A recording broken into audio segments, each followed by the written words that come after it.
ተንቀሽ ወንዶች ለራሳቸው የሚሰጡት ግምት ከልክ በላይ ስለሆነ ሌላ ሰው አይታያል ይላሉ።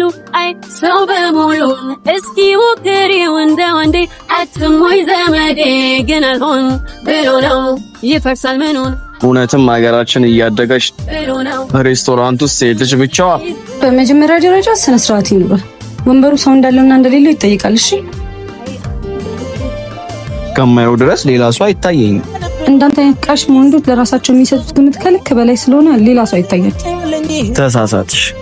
ለራሴ ምንም አይነት ግምት አልሰጠሁት። ጥሩ ካልሰጣህ ተነስ ከወንበር። እርግጠኛ ነሽ?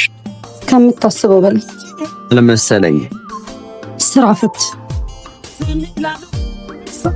እስጢፊ ሙት ተመልሰሽ ትመጫለሽ። እርግጠኛ ነበርኩ ተመልሰሽ እንደምትመጪ።